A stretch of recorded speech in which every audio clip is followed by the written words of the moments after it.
Me gustaría iniciar el día de hoy con una pequeña ilustración, una pequeña reflexión, ilustración, como le quiere usted llamar.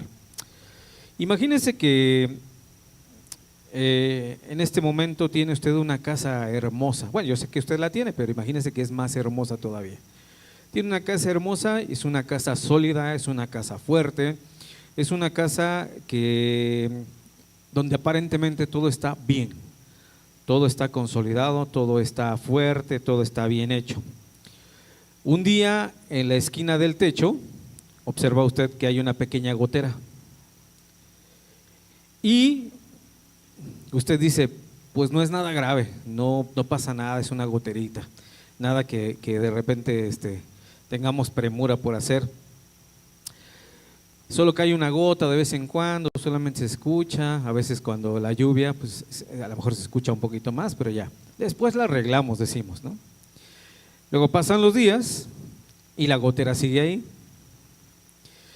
Vienen las lluvias, la humedad se empieza a hacer visible y después aparece el moho. ¿Le ha pasado ver algo así? Después la madera empieza a pudrirse, las vigas tal vez se debilitan y sin previo aviso un día el techo se desploma.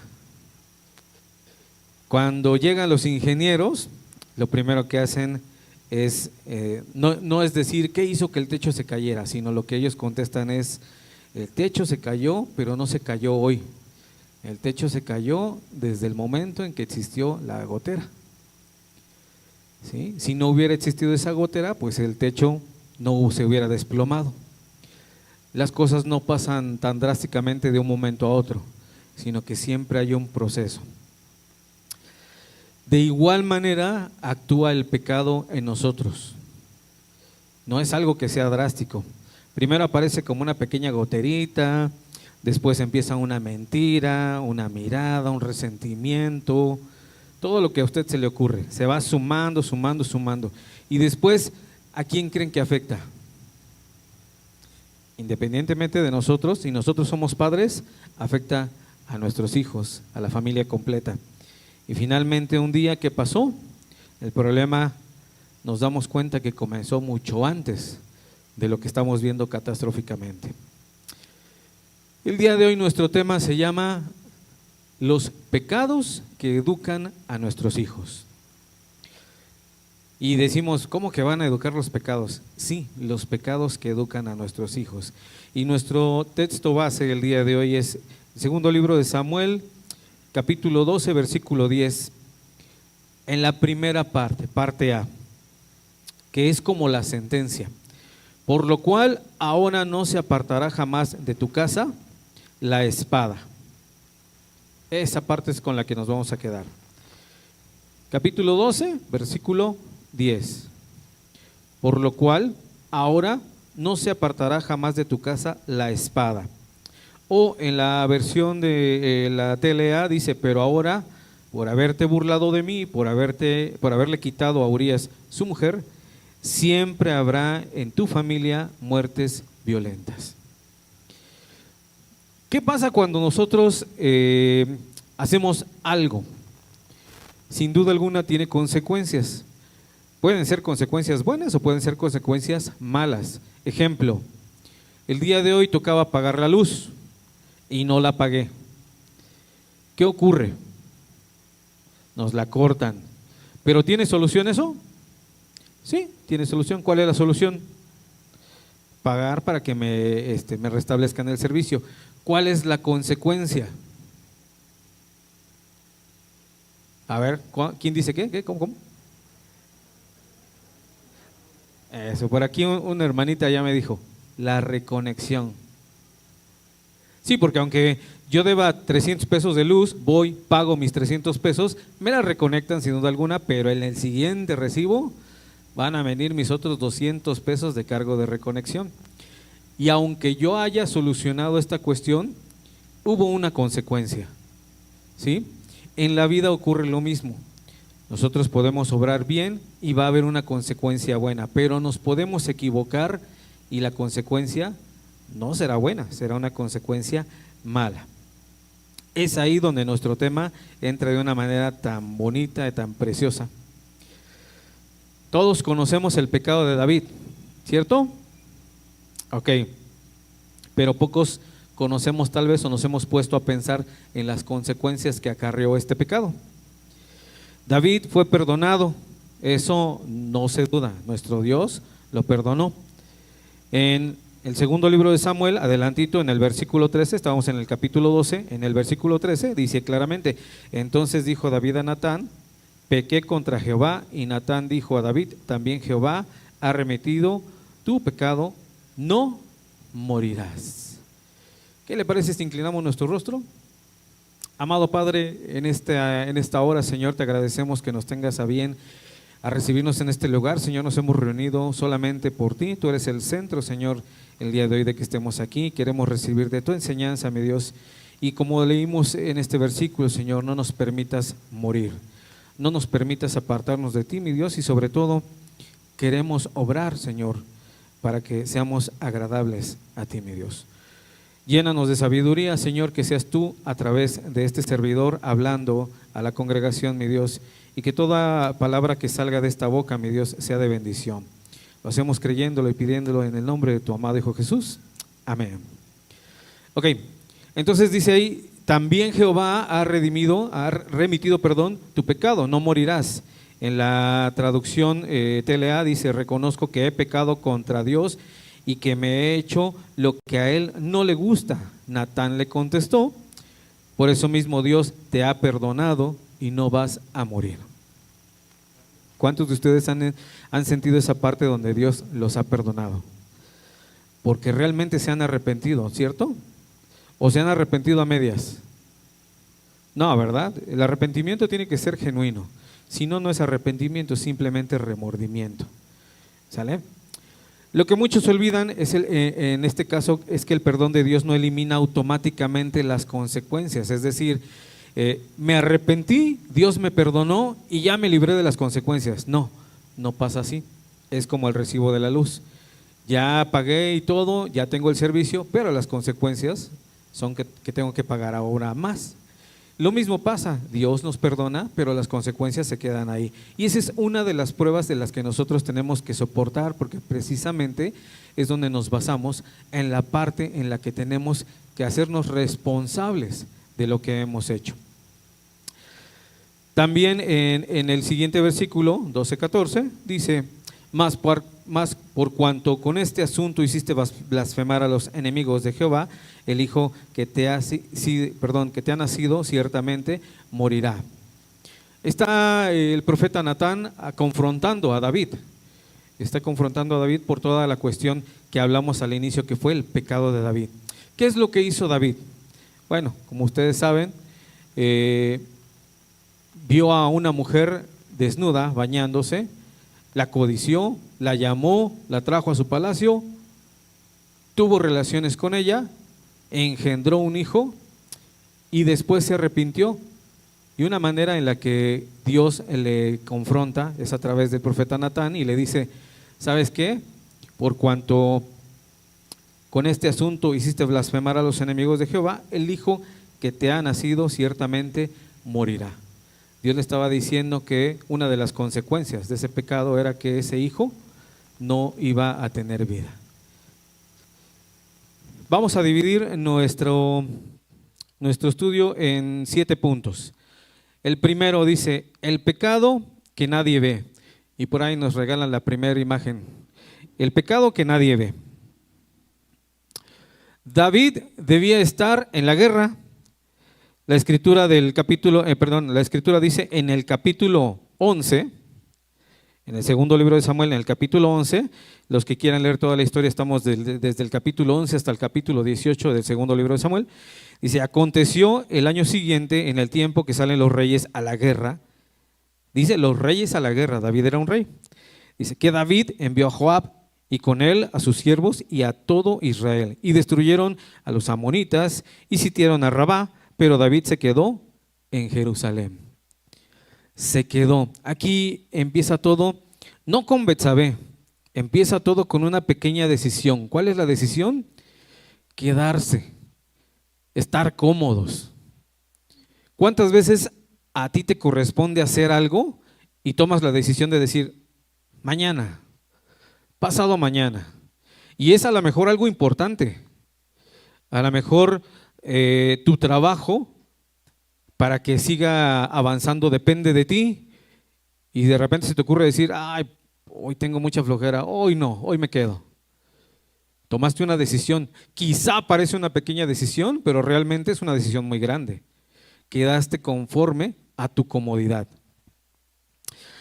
Comienza con una decisión pequeña. Más adelante dice, y sucedió un día que al caer la tarde, que se levantó David de su lecho y se paseaba sobre el terreno de la casa real y vio desde el terrado a una mujer que se estaba bañando. Eso lo dice el versículo 2. Ahora, déjame decirte, las caídas que nosotros tenemos nunca son de un momento a otro. Siempre tienen un proceso. Hay pequeños pasos que a lo mejor parecen insignificantes, pero conforme vamos avanzando, esa caída va siendo más inminente. Las peores tragedias espirituales, las peores, las que se te ocurran, no comienzan con un gran escándalo.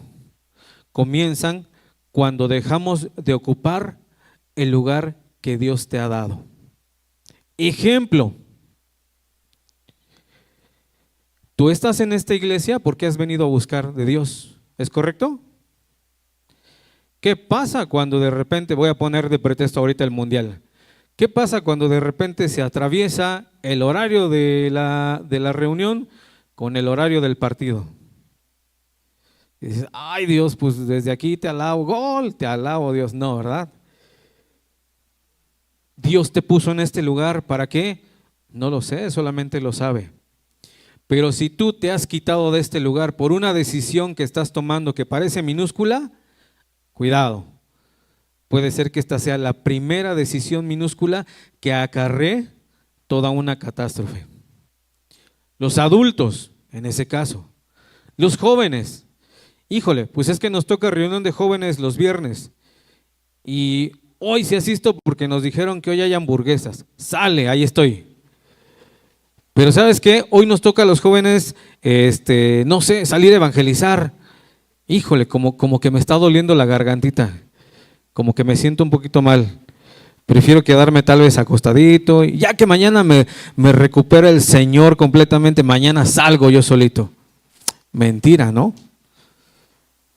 Y es una decisión que nos provoca comodidad, pero con toda sinceridad es una decisión que nos va a ir acarreando una catástrofe espiritual. Punto número 2, cambiamos de imagen. Miren, ahí está David observando a Betsabé. Punto número 2, el pecado siempre quiere esconderse, o nosotros siempre queremos esconder al pecado. David entonces ya la observó y empezó a preguntar, hey, ¿qué onda? ¿Quién es esa chava? La que se está bañando. Entró la primera parte a su mente, la empezó a codiciar. Ya no se quedó solamente en el observo, sino ahora ya hay un interés. ¿Quién es? Y cuando empezó a preguntar y le dan razón, la manda a traer. ¿Qué pasa después? Comete adulterio y después intenta ocultarlo. Manda llamar a Urías, que era el esposo de Betsabé, la persona a la que él había observado, codiciado, deseado, y finalmente planea su muerte. Joab recibe la orden. Segundo libro de Samuel, unos versículos más adelante, 11:15, dice de la siguiente manera, y escribió en la carta diciendo, poned a Urías al frente en lo más recio de la batalla y retiraos de él para que sea herido y muera. De alguna manera David se convirtió en un asesino indirectamente. Él codicia a la mujer, de repente la trae a su palacio, la hace suya y quiere ocultar ese pecado. ¿Y cómo lo quiere ocultar? Pues diciéndole, mándenlo a la batalla para que pues ahí le den chicharrón. ¿Qué es lo que pasó ahí? Quiso esconder el pecado. David creyó haber ocultado todo, pero la Biblia también termina diciendo esto. Mas esto que David había hecho, en el versículo 27, mas esto que David había hecho fue desagradable ante los ojos de Jehová. ¿Cuántas veces te has regido por tu voluntad y has creído que tus maravillosas soluciones realmente son las adecuadas? O que has querido, como literalmente decimos, tapar el sol con un dedo, ¿no?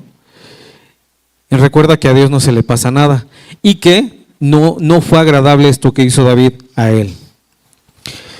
El pecado siempre exige, esto es bien importante, me encantó esta parte porque dice, el pecado siempre exige otro pecado.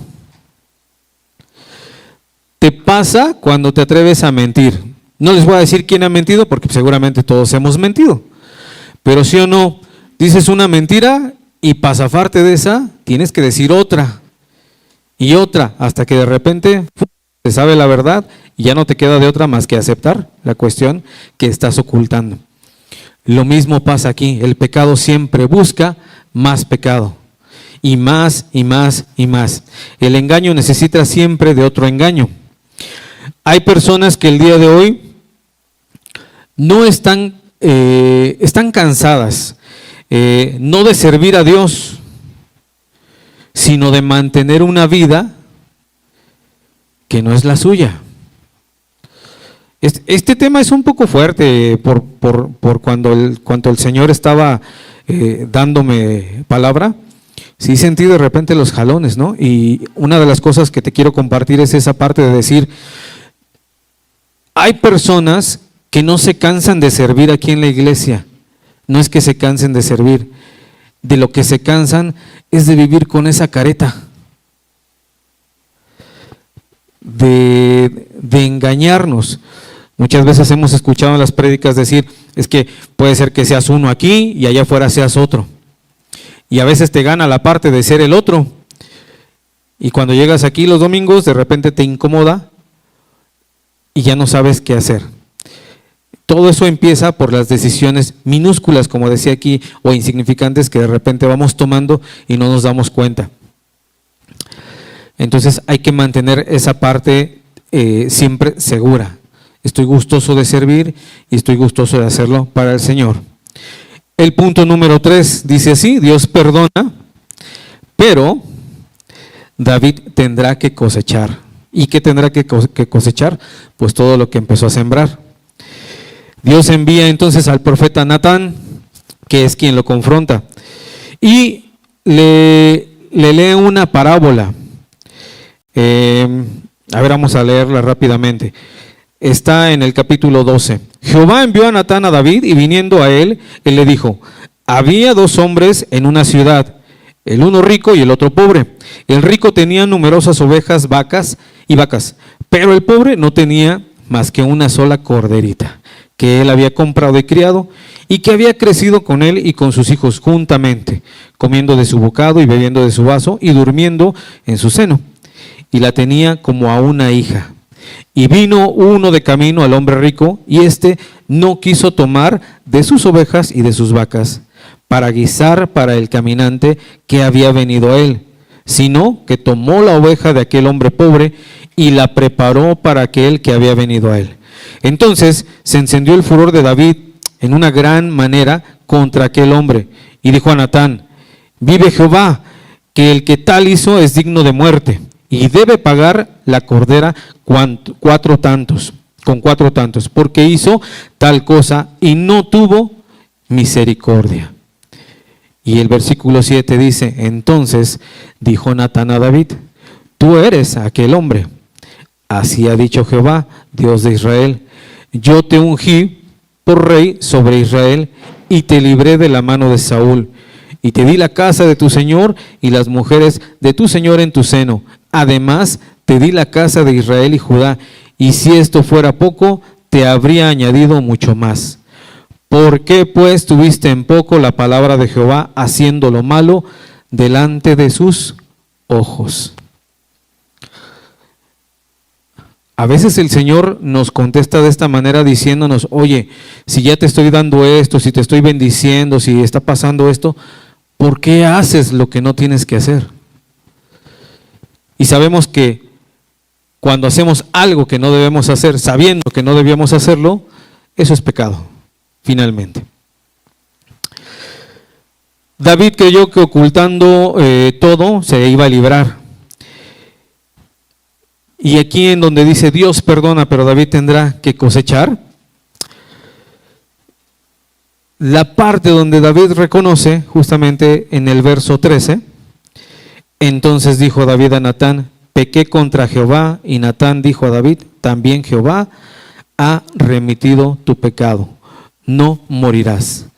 Cuando David se atreve a decir pequé contra Jehová, está reconociendo y se está arrepintiendo, se ha dado cuenta de aquello que ha hecho. Y Natán le dice, tranquilo, no morirás. Pero eso no lo libra como tal de las consecuencias. Lo que tenemos aquí que sobresale siempre es la gracia de Dios.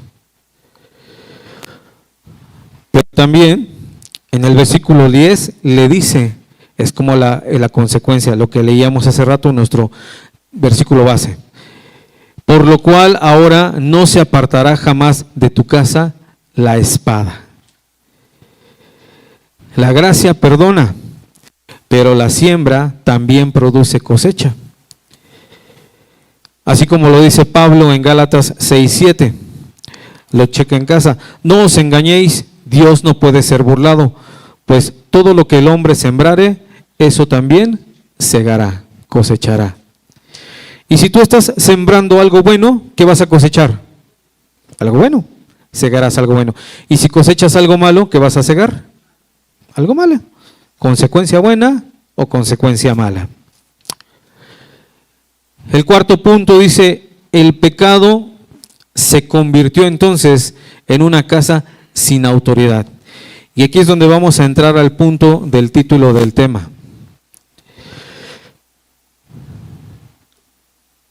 La Escritura habla en el capítulo 13, en el versículo 14, la parte crucial dice, porque ¿a dónde iría yo con mi deshonra? Y aún tú serías estimado como uno de los perversos en Israel. Te ruego pues ahora que hables al rey, que él no me negará a ti. En el contexto como tal, vamos a leer desde el principio para poder entender. Capítulo 13. Estamos hablando aquí de Amnón, el primogénito de David, y Tamar, una de las hijas de David también, eran medios hermanos. Aconteció después de esto que teniendo Absalón, hijo de David, una hermana hermosa que se llamaba Tamar, se enamoró de ella Amnón, hijo de David. O sea, hubo una situación de, se atrajo de su media hermana. Y estaba Amnón angustiado hasta enfermarse por Tamar, su hermana, pues por ser ella virgen, le parecía a Amnón que sería difícil hacer cosa alguna. Y Amnón tenía un amigo que se llamaba Jonadab, hijo de Simea, hermano de David, y Jonadab era hombre muy astuto. Y este le dijo, hijo del rey, ¿por qué de día en día vas enflaqueciendo así? No me lo descubráis a mí. Y Amnón le respondió, yo amo a Tamar, la hermana de Absalón, mi hermano. Y Jonadab le dijo, acuéstate en tu cama y finge que estás enfermo, y cuando tu padre viniere a visitarte, dile, te ruego que venga mi hermana Tamar para que me dé de comer y prepare delante de mí alguna vianda, para que al verla yo la coma de su mano. Se acostó pues Amnón y fingió que estaba enfermo. Y vino el rey a visitarle. Y le dijo Amnón al rey, yo te ruego que venga mi hermana Tamar y haga delante de mí 2 hojuelas para que coma yo de su mano. Y David envió a Tamar a su casa diciendo, ve ahora a casa de Amnón tu hermano y hazle de comer. Y fue Tamar a casa de su hermano Amnón, el cual estaba acostado, y tomó harina y amasó e hizo hojuelas delante de él y las coció. Luego tomó la sartén y la sacó delante de él, mas él no quiso comer y dijo a Amnón, echad fuera de aquí a todos, y todos salieron de ahí. Entonces Amnón dijo a Tamar: trae la comida a la alcoba, para que yo coma de tu mano. Y tomando Tamar las hojuelas que había preparado, las llevó a su hermano Amnón a la alcoba, y cuando ella se las puso delante para que comiese, asió de ella y le dijo: ven, hermana mía, acuéstate conmigo. Ella entonces le respondió: no, hermano mío, no me hagas violencia, porque no se debe hacer así en Israel. No hagas tal vileza. Cuando David comienza con la parte de su pecado, tras pecado, tras pecado, codició, deseó, la llamó, la tomó, la embarazó, se hizo un descontrol en su casa.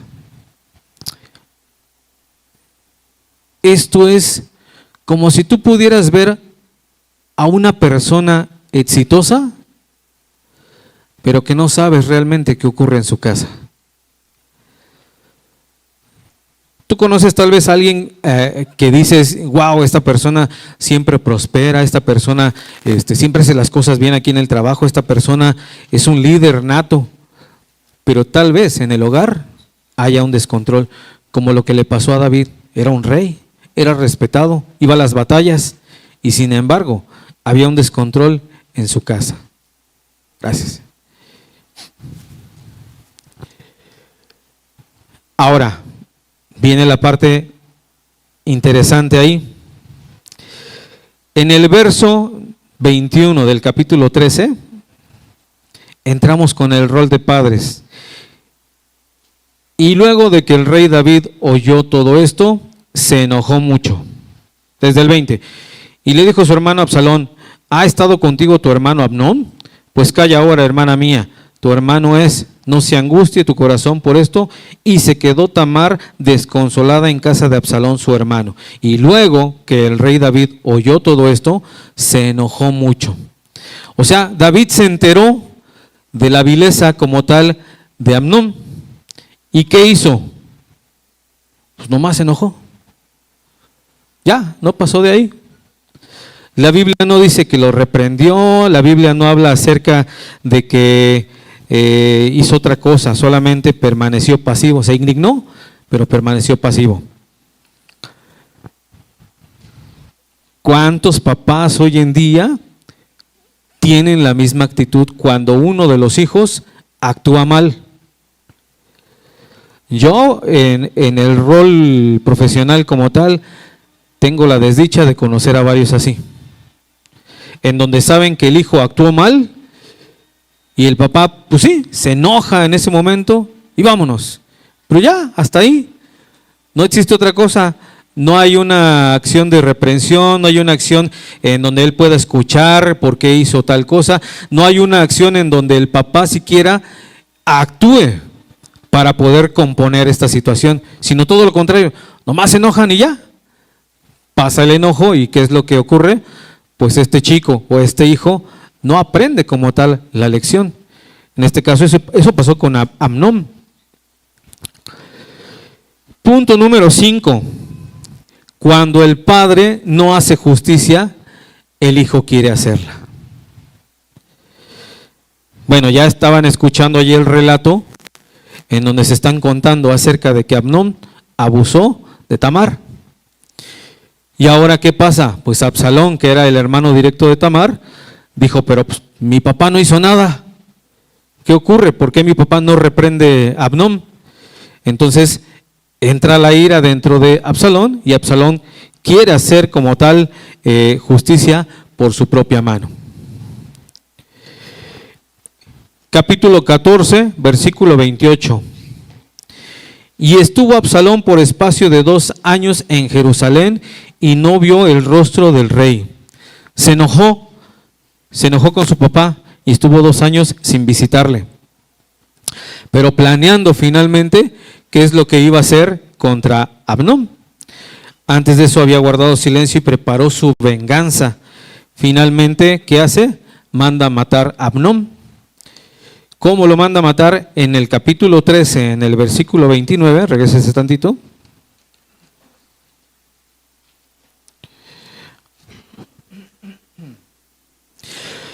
Dice así, desde el 28, y Absalón había dado orden a sus criados diciendo, os ruego que miréis cuando el corazón de Amnón esté alegre por el vino, o sea, cuando ya esté todo happy, cuando ya esté todo bien borrachón, al decir yo, herid a Amnón, entonces matadle, y no temáis, pues yo os le he mandado.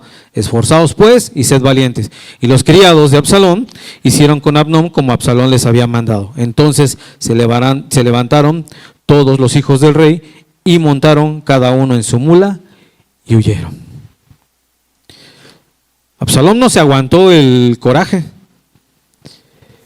porque su papá no actuó de una manera justa, de una manera en donde necesitaba Amnón recibir una represalia y solamente se enojó.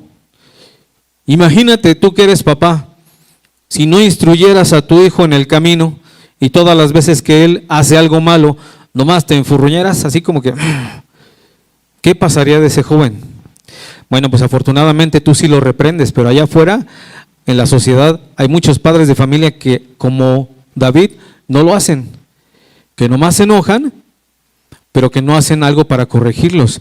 Y por eso hoy en día la sociedad está, no un poco, muy de cabeza. Hijos que se rebelan contra los papás, hijos que no obedecen a sus papás. Aquí en este caso, por ejemplo, Absalón, que él decidió tomar venganza por su propia mano.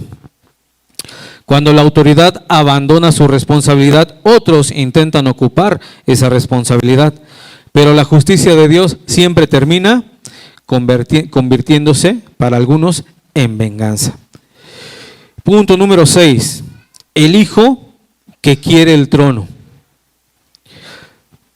¿Estás dando cuenta las catástrofes que ocurrieron después de que David deseó a esa mujer y de que se permitió pecar?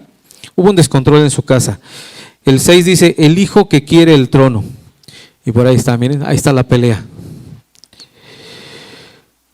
Después, unos años después, aparece Adonías ahora. La Biblia dice justamente en el primer libro de Reyes 1:6, y su padre nunca le había entristecido en todos sus días con decirle, ¿por qué haces así? En pocas palabras, y David nunca lo regañó. Otra vez.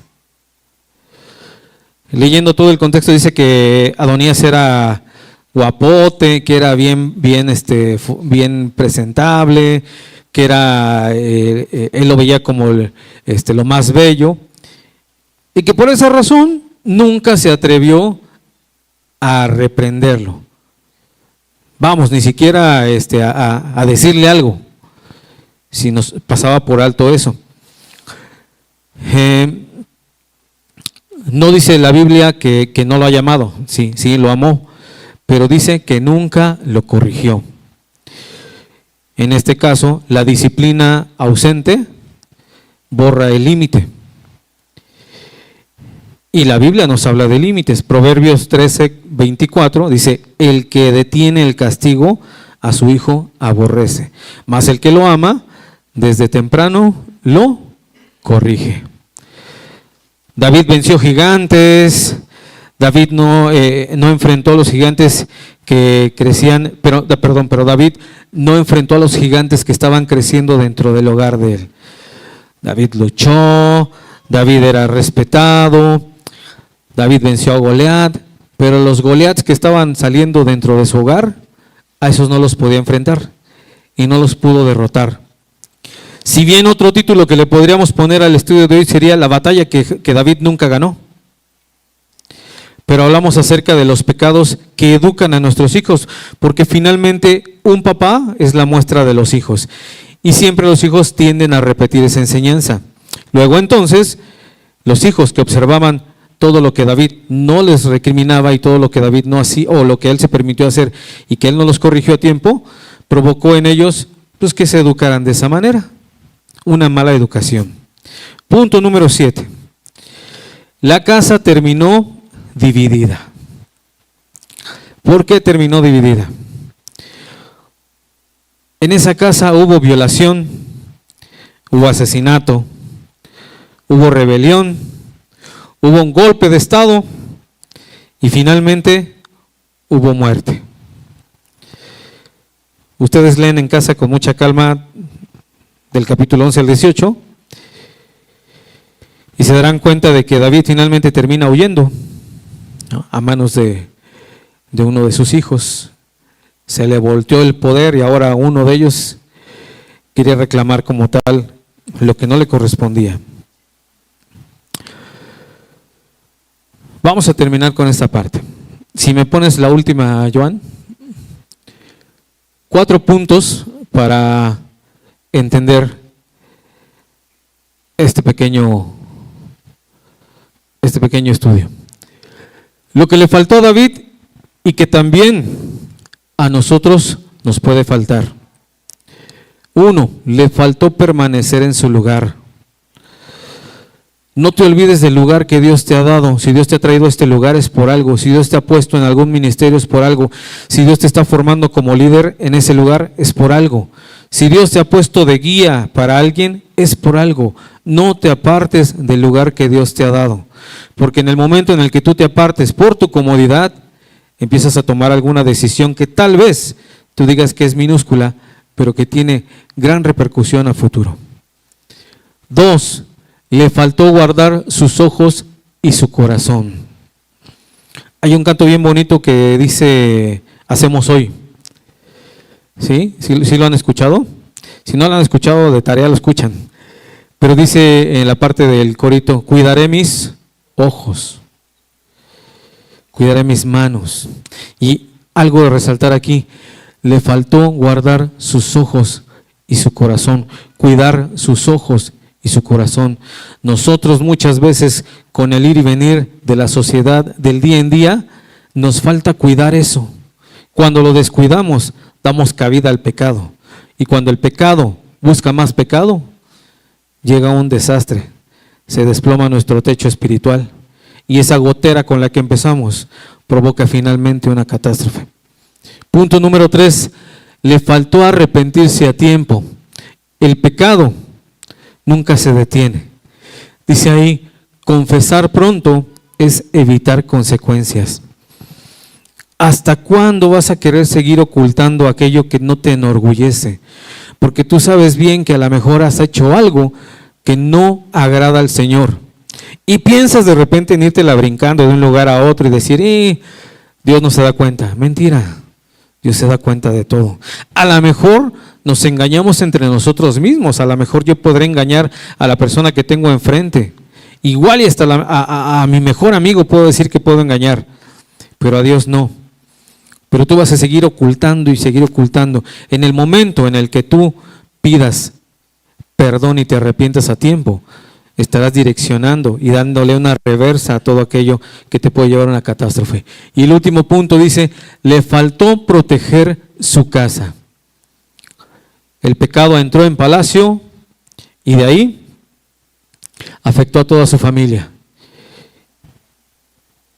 Y si afecta a su familia, afecta a los hijos. Y si afecta a tus hijos, finalmente es una educación que tú le estás dando. Tus errores tal vez como padre el día de hoy, no reconocidos a tiempo, sean los que eduquen a tus hijos el día de mañana.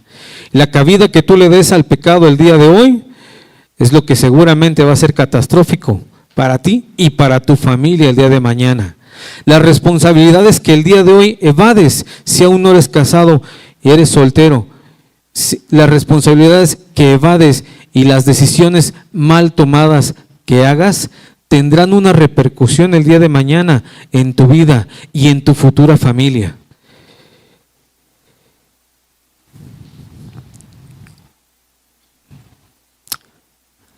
David conquistó reinos, pero la batalla que perdió es la de sus hijos.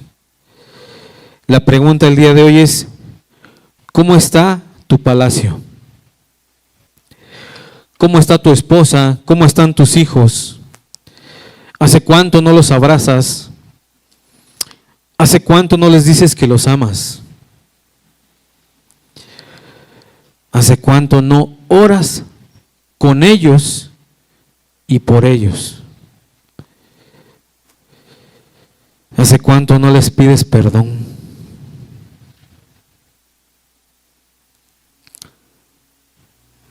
Quizá en tu familia haya existido algún momento donde la educación que recibiste fue a golpes,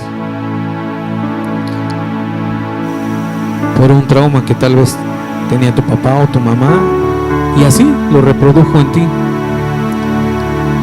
Y tú dices, no me va a pasar a mí con mis hijos. Y el día que menos lo piensas, se desplomó tu techo y te das cuenta. Bueno, lo bueno sería que te des cuenta que estás replicando lo mismo, que estás haciendo exactamente lo mismo, que estás educando con los mismos pecados que en algún momento surgieron. Pero curiosamente, cuando tú te arrepientes, ese proceso se empieza a revertir. Quizás el problema de muchos hogares no es que haya tanta o falte la comida, es que falte un padre que los abrace, es que falta tiempo.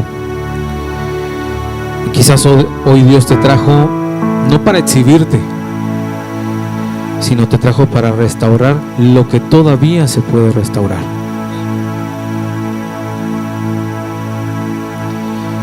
Malaquías 4:6 dice: Él hará volver el corazón de los padres hacia los hijos, y el corazón de los hijos hacia los padres.